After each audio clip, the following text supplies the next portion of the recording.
Welcome to Real Adult Wisdom. I am Becky Schaefer, your host.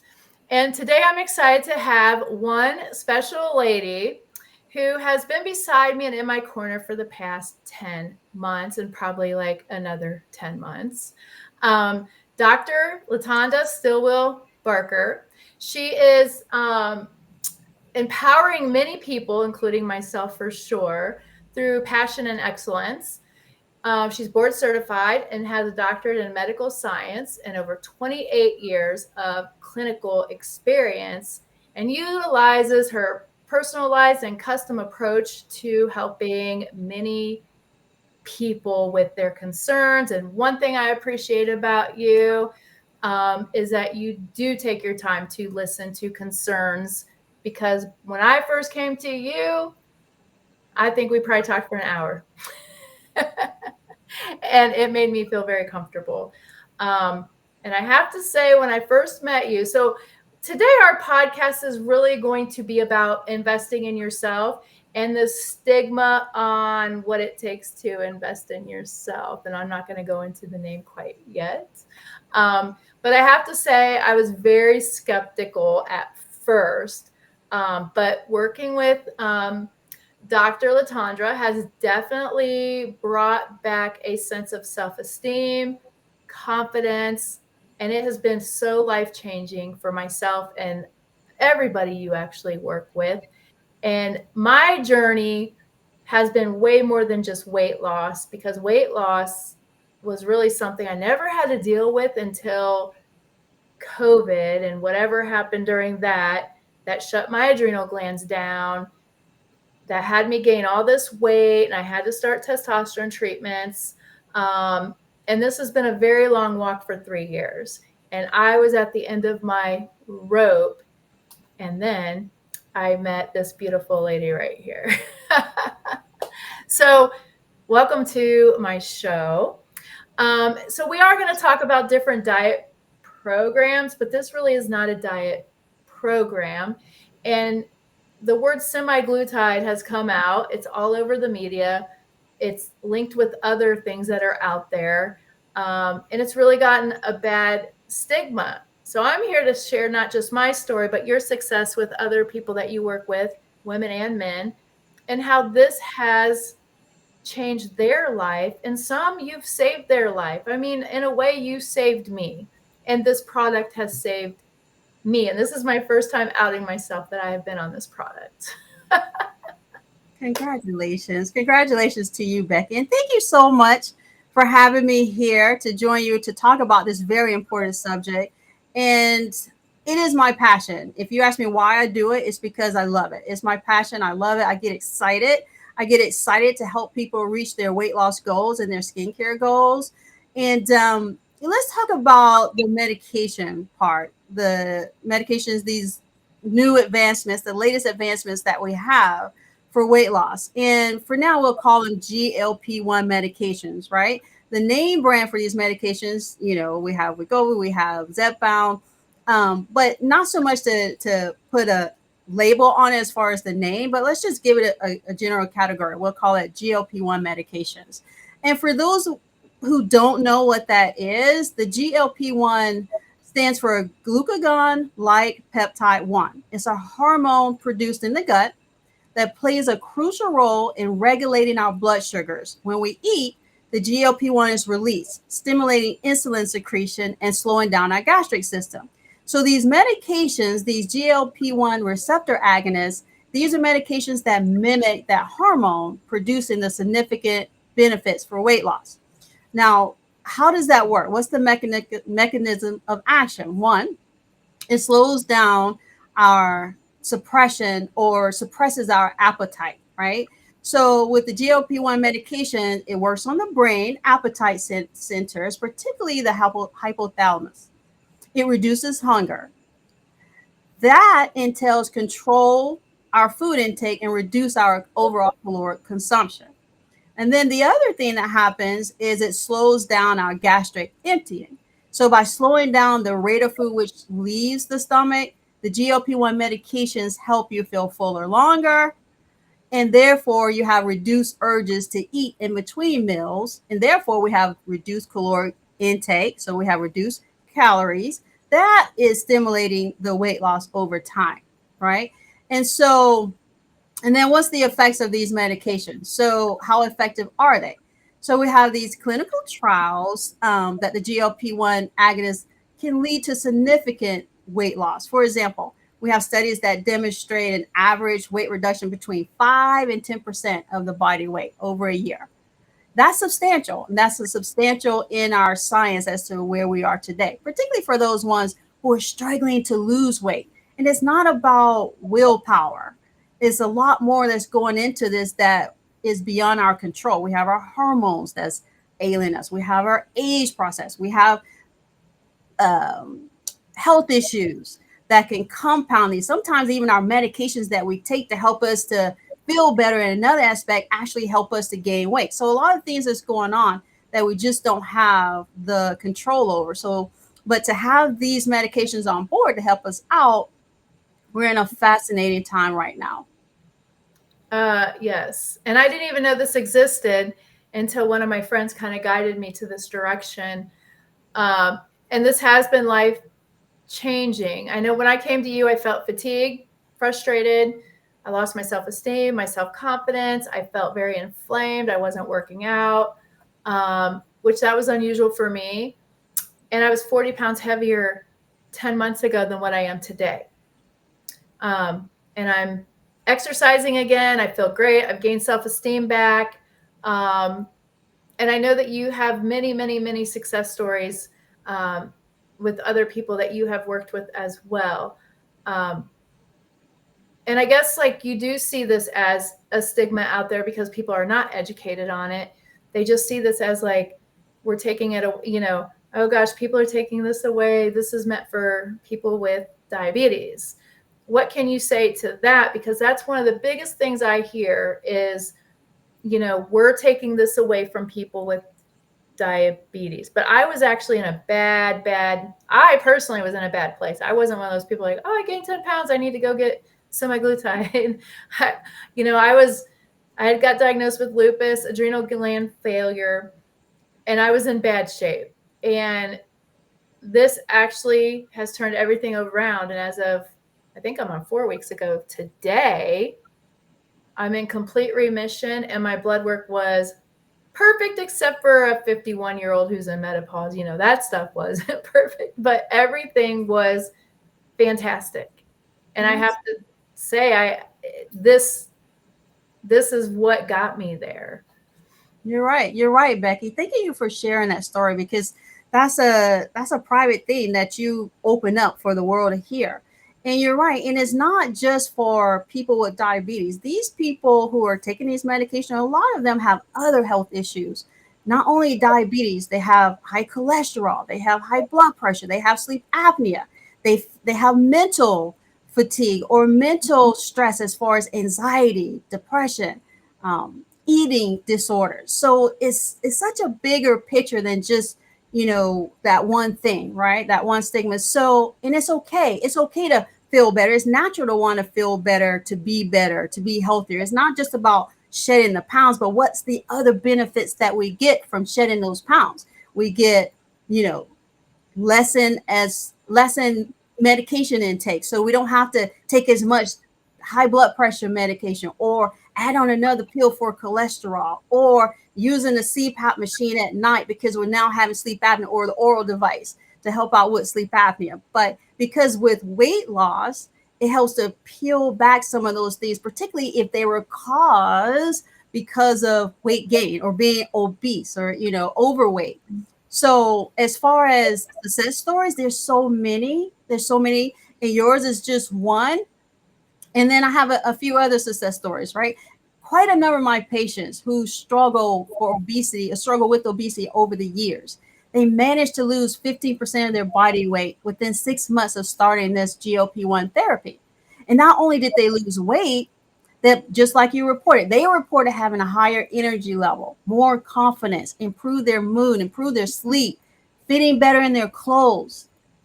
Those are huge accomplishments. And then the one that really struck me and kind of got me emotionally was that I have patients that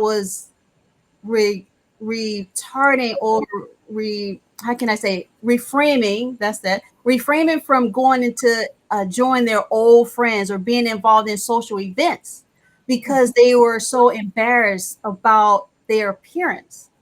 And so now to be able to join those social events, which also helps with our mental health, that is huge and a huge accomplishment. And that's just some. Then I have a 45-year-old woman who has type 2 diabetes, saw a remarkable improvement in her blood sugar, lost 20 pounds in 4 months. She reduced the need for other diabetic medications and experienced fewer hypoglycemic episodes. Then I have a middle-aged man, had a family history of cardiovascular disease, started the GLP-1 therapy, managed his weight, reduced his heart disease risks, in over 9 months lost 25% of his body weight, lowered his blood sugar, blood pressure, significantly improved his cholesterol levels to the point that his doctor had decreased his medications for high blood pressure and cholesterol. And then you have a young woman, a patient of mine, was struggling to lose weight after pregnancy, found success with the GLP-1 medication, lost over 30 pounds in 6 months, which helped her regain her confidence, her energy to keep up with the toddler. So it's so many more benefits that we get other than just weight loss. We get so many other benefits that adds a better lifestyle, which also adds value, which also gives us the mental health to be able to just go out, just wake up in the morning, go through our day-to-day routines. And part of that routine just could be climbing the stairs. Before carrying all the way, it's hard to climb just a flight of stairs just to carry your groceries up the stairs. But when you lose 10, 15, 20 pounds, it becomes a little easier. Mm-hmm. Well, I ran a half marathon in April with my son that I would not have done in the last 2 years because of this therapy. So if I wouldn't have started this therapy, I would have never been able to run that half marathon. And just to let you know, that was my 40th half marathon. But I have not run it since I got sick. Mm. But starting this therapy allowed me to get back to where I was running it again. I'm getting ready to run my 41st on August 24th. And I'll be 45 pounds lighter. Congratulations. That's huge. Congratulations again. That's huge. It's about everyone investing in it's like an investment in yourself. And I think people, they get to a point where they don't feel they're worth investing in themselves, or they're too scared to invest in themselves, because you do have to invest, and it is an investment. Mhm. But I watched my mom die of obesity, high blood sugar, heart disease, and her kidneys failed her and she had to go through dialysis. So she had all this going on. So when this stuff started going on with me and I gained weight, all I could think of were the genes I have, because it's, well, that stuff's not hereditary. She also was type 2 diabetic. Mm-hmm. And all that was because of her weight. Mm-hmm. So I could have just given up, which I think too many people do. You kind of give up, you end up not working out. And we have all these people that are 51, my age, carrying around all this extra weight because they don't know what to do, or they've just lost that confidence or that sense of investing in themselves to take care of themselves. And I think we're all guilty, especially as parents. We have to take care of our kids first, and then we become kind of secondary. But when you start to not feel good, or a doctor wants to put you on medication, it's like, that's what woke me up. I'm like, oh, hell no, I am not going on medication. Like, no way.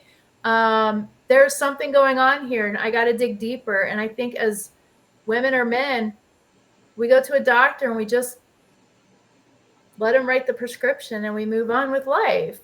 But just don't write a prescription. Dig deep. Why do you have the symptoms you have? It's coming from somewhere. It stemmed from somewhere, and I think too many of us don't invest in ourselves to get to the bottom line on what is causing the weight gain or the diabetes or the hypertension or whatever our bodies are going through.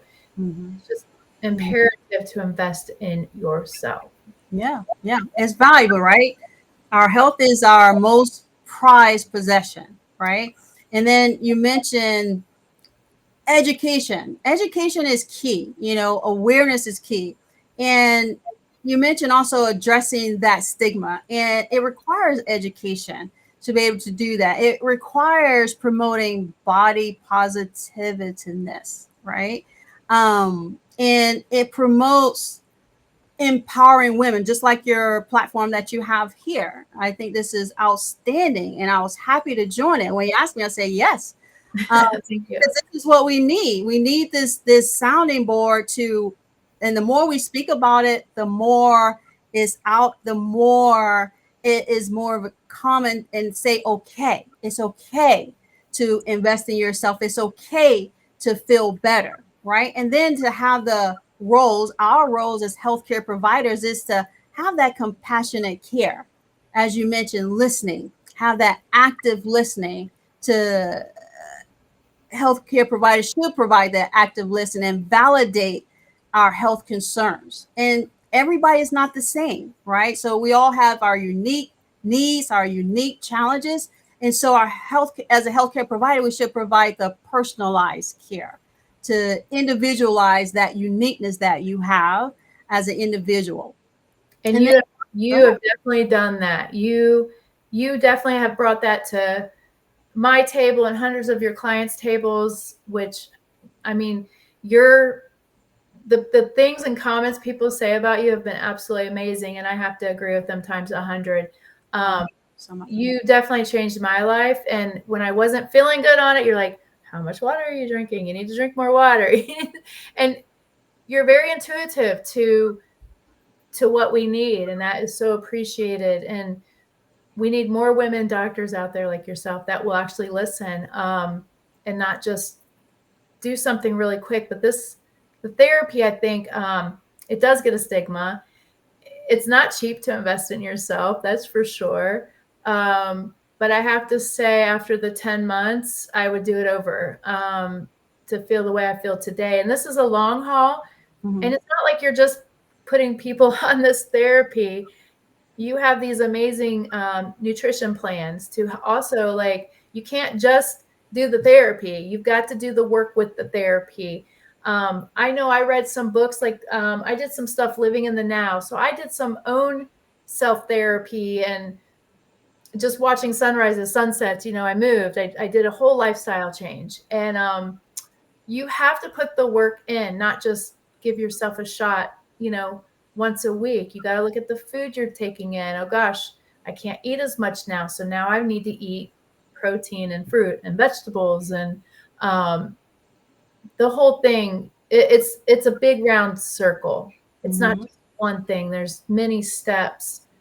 And I think that also helps with the investing in yourself too, because you're not just investing in losing weight. There's just so much more to that. It's what you dig deep inside, and it's like this stuff comes out that you didn't know existed. It got hidden for a lot of years. So Mhm. this just went beyond 10 months. This was like 10 years of things that probably needed to come out, on why I probably got sick in the first place. um, that allowed me to heal some past scars. So I think people going through this process, they're not just losing weight, they're losing baggage. Mm. That's So huge. That's I know huge. I unpacked a few suitcases in this process. That's huge. And you're right. You I mentioned probably about do a lot of stuff. you're right. You're mentioning about food. And some people try to do too much at the same time, right? So they might be on this really low restricted calorie diet and be on this product at the same time, and it's too much. And they can't figure out why they're not losing the weight, because it's too much for your body, right? And so everything is in moderation. And the food choices, you're right. When you're on these medications, you want to choose the healthier food choices. What are they? The fruits, fresh Mhm. veggies, whole foods, okay? Foods that you can get from the earth, and not so much as the processed foods. And protein is also important. You mentioned protein, and how do you get your proteins? Tofu, eggs, cheese, dairy, meat, even vegetables, plant protein as well. So that's ultra important. And then you mentioned also side effects. Some side effects can come because what you are eating intangible with these medications. You can't do the high fat, high sugar, greasy foods. You will not feel well. And then to help mitigate a lot of these medications, key is what are you eating, modifying that, and then two, hydration. Hydration is ultra important. You want to drink about 100 to 120 ounces of water a day. All right. Along with the behavior changes, and you'll get to where you're trying to go. You work with your provider, you'll get to the goals that you're trying to reach. Yeah, I think the big thing for me, all my people already know, like, I like my wine, and I love to go to wine tastings, moderation. I'm not one of those people who sit down and drink a bottle. Right. But I got to the point where I couldn't even drink a glass of red wine. Like, Mhm. it was only red wine. And I'm like, man, really? Okay. So Mhm. I literally have cut out red wine. I think I've had 2 glasses of red wine in 10 months. And maybe a glass of white wine here and there. Mhm. That's it. So it has definitely changed things to a healthier lifestyle, because really, I mean, should we really be putting alcohol in our body? Exactly. I mean, like, I'm not a big alcohol drinker, but it has definitely changed my palate. I've Mhm. always been a pretty healthy eater, Mhm. but definitely when you said fried foods, I was like, oh yeah, I remember that night. I'm like, oh yeah, I used to love my wings every now and then. Oh no, Mhm. You no. don't want it, and if you do indulge in it, you'll see it probably won't go too well the next day. You're just not going to feel good because these medications just do not mix well with high fat, high sugar, even alcohol. If you think about it, when you're trying to lose weight, do we really want to drink the alcohol? Isn't that kind of going against what we're trying to do? you And know, when you're so full, stop. Like, when you are full, stop. Like, you do stop. not need to eat all that food on your plate. Like, pack it up, eat it 3 hours down the road. So that's one thing too I had to learn. I mean, recently I have a friend, and we went out to eat, and we just order one meal, because our meals are so big that I'm Mhm. like, I need a kids menu, please. Like, and I'll only eat like a quarter of it. But Mhm. but I also noticed with this, probably need to eat something every 2 hours, Mhm. just a little something, and make sure it has protein in it. Because I think the biggest thing for me was I lost some muscle mass, Mhm. and that's me, because of protein. So Mhm. the important thing I'm getting out of this is up your protein. Protein is important. Healthy protein is important. You want about half your body weight in grams for protein. All right. So just say if you weigh 200 pounds, you want about 100 grams of protein. Healthy whole grain, or whole protein, whole foods. That's what I'm trying to get to. So I that's only eat important. 75 grams now. There you go. There. And then strength training is also important, or resistance training. It doesn't have to be that you're going to the gym and lifting all these weights. It doesn't have to be that. But just some resistance training, using your own body or using a stretch band. So there's different avenues that, you don't, if you want to go to the gym, that's fine, but everybody doesn't feel comfortable going to the gym, and that's okay. And you can do a lot of things at home, to a lot of exercise at home that can still get you to where you can have the resistance training or strength training Girl, to I'm help going to the out. gym now in my spandex and sports bra. No, I'm just kidding. Yeah, Never. That will never happen. yeah, yeah, exactly. Walking, cycling, swimming, dancing. Some people even forget about that. Dancing makes us feel good. It's also exercise too, right?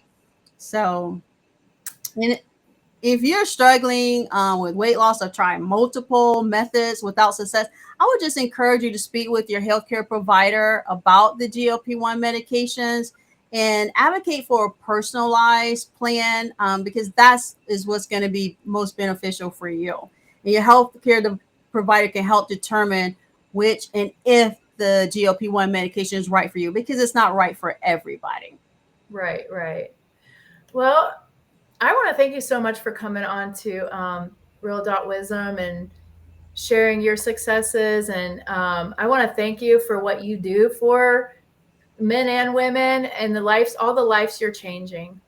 Oh, that was very special. Thank you so much for saying that and even having the vulnerability to share your story. So that is huge. So much appreciative. I know all your listeners really thank you for just opening up and just creating this platform for them. And so thank you for having me on this platform. I really hope this information was helpful. And even if it helps one person, I think you've done a great justice. And if you have any questions or anything, I'm happy to help out. Please feel free to reach out and stay healthy and take care. Thank you. And I will put Dr. Latandra's information in the podcast notes as well. I want to thank everybody for listening to Real Adult Wisdom. Um, Stay healthy. And again, if you have questions, I'm going to leave my platform open for those and I will make sure I get them out. Thank you.